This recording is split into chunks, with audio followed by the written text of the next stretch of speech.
This is Twit. So you have a preview of the Valve Index. It doesn't come out till June 28th, but you've got one in your hands. Literally in your hand. I literally have one in my hands. Here's the first thing about it.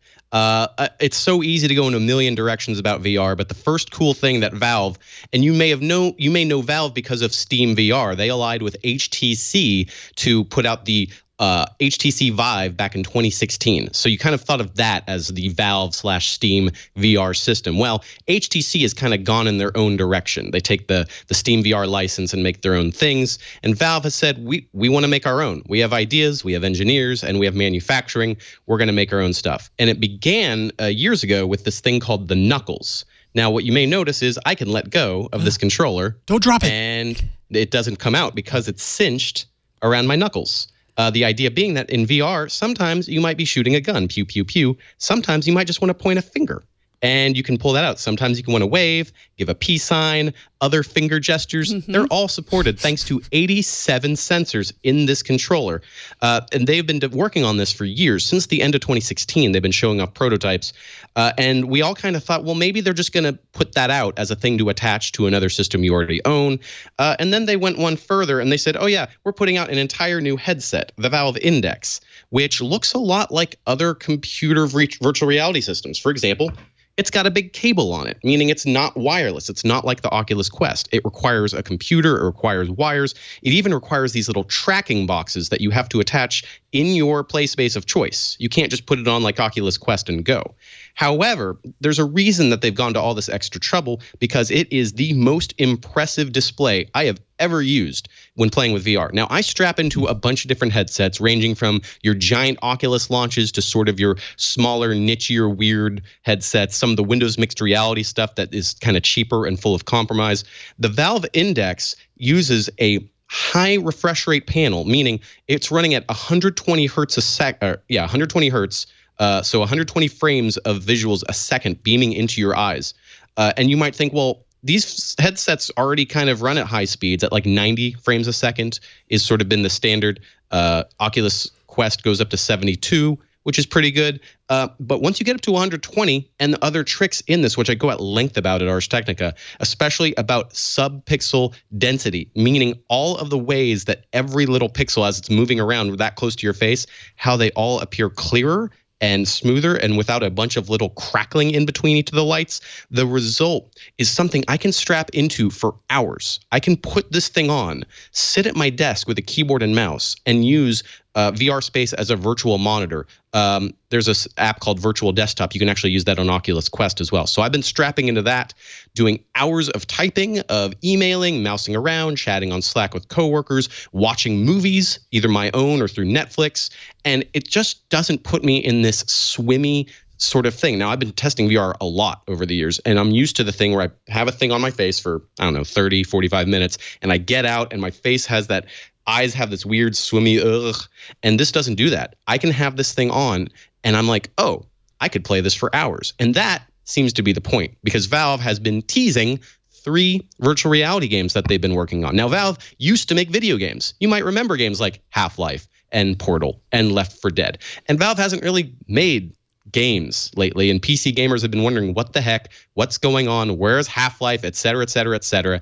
One of those games is coming out by the end of the year, and all of the comments I heard from Valve staffers at a preview event a few weeks ago seem to hint at, without actually outright saying, that they want a headset that's good enough. So if you want to play a legit game, meaning your hours-long kind of quest full of story and action, you want to be in the headset for more than 30 minutes without being uncomfortable. So Valve Index seems to be going there and saying, hey, obsessive people who like strapping stuff on their face and connecting it to expensive computers, this is your headset. That's not necessarily the same as Quest, but props to Valve for being pretty clear about that niche and going really hard at it. Yeah, soon they'll have the Valve Quest, and that'll be the detached system. That's probably a couple of years down the line, though. Who are we kidding? I mean, I could go into that, but go ahead.